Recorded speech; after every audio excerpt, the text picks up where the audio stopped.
हर खबर पर है हमारी पहली नजर। उत्तराखंड की बुलंद आवाज। आप देख रहे हैं न्यूज पोर्टल उत्तराखंड। नमसा योजना अंतर्गत कृषि विभाग नैनीताल ने 2 दिवसीय कृषक प्रशिक्षण शिविर का आयोजन किया, जिसमें जैविक खेती के बारे में मृदा जांच, विभिन्न जैविक खाद बनाने के तरीके, जैविक उत्पादों का उत्पादन और जैविक प्रमाणीकरण के बारे में बताया गया। वहीं इस 1 दिवसीय कृषक प्रशिक्षण शिविर में विशेषज्ञों ने जैविक खेती का प्रशिक्षण लिया। जैसा कि आप देख रहे हैं, ये जगदीप बंदर में आप एक किसान गोष्ठी की जा रही है। यह नमसा योजना भारत सरकार की योजना है। इसके तहत मृदा के स्वास्थ्य और उसके संरक्षण पर ये गोष्ठी की जा रही है। उसके अलावा भी कई साइंटिस्ट हमारे पास हैं जो यहाँ पर किसानों की त्वरित समस्या भी हल कर रहे हैं। और यहाँ के जो सहायक कृषि अधिकारी श्री रेकुनी जी हैं, वो यहाँ मृदा का जो सैंपल लिया जाना है, जो भारत सरकार की स्कीम है, उसके तहत मृदा के सैंपल लेंगे और आगे को किसानों को ज़मीन में जो टिकाऊपन लाना है, जो आगे को हमने जैविक खेती करनी है। उत्तराखंड जैविक राज्य है और इस जैविक राज्य को आगे बढ़ाने के लिए मिट्टी की जांच बहुत ज़रूरी है, उसी पर इसका फोकस है।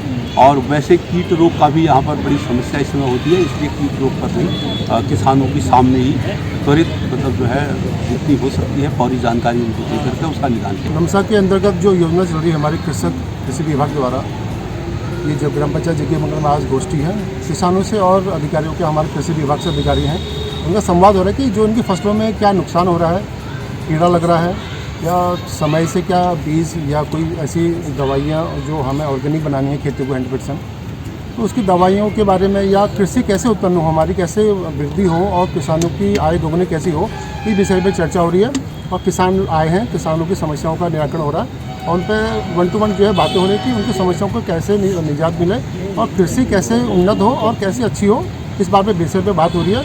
और जो समस्याएं हैं वो भी बताई जा रही है कि कृषि से संबंधित दवाइयाँ या उनको ऑर्गेनिक जो हमारे प्रोडक्ट हैं उनको समय पर क्या मिल रहे हैं, इस चीज़ों पर चर्चा हो रही है और काफ़ी अच्छी चर्चा हुई है और किसान खुश हैं। हमारी केंद्र सरकार का तो लंबे समय से एक प्रयास है कि हमारा जो प्रदेश है उत्तराखंड, यह एक जैविक प्रदेश के रूप में आए और यहाँ पैदा होने वाला, चाहे वो अन्न हो, चाहे सब्जियाँ हो, चाहे फल हो, बिल्कुल जहर मुक्त होनी चाहिए। इस प्रयास में हमारे कई युवा और कई किसान इस दिशा में बहुत अच्छा कार्य कर रहे हैं।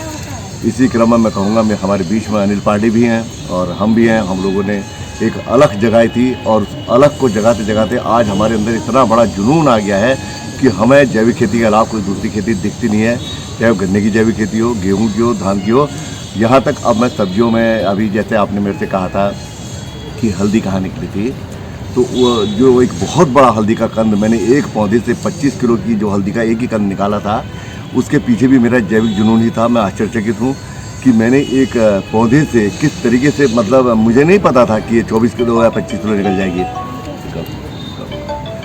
उसके बाद यहाँ पर जो कार्यक्रम दिया जा रहा है, ये नमसा कार्यक्रम है, इसका मुख्य उद्देश्य है हमारी ज़मीन शुद्ध हो, हमारे खेत शुद्ध हो, हमारे बीज शुद्ध हो और इस तरीके से प्रशिक्षण किसानों को दिए जा रहे हैं। और मुझे उम्मीद है कि हमारे किसान बंधु इनका लाभ लेते हुए जो एक केंद्र सरकार की एक मंशा है जहर मुक्त एक पर्यावरण देने का, उसमें कहीं ना कहीं हम सफलता की ओर आगे बढ़ेंगे। धन्यवाद। हर खबर पर है हमारी पहली नजर। उत्तराखंड की बुलंद आवाज। आप देख रहे हैं न्यूज पोर्टल उत्तराखंड।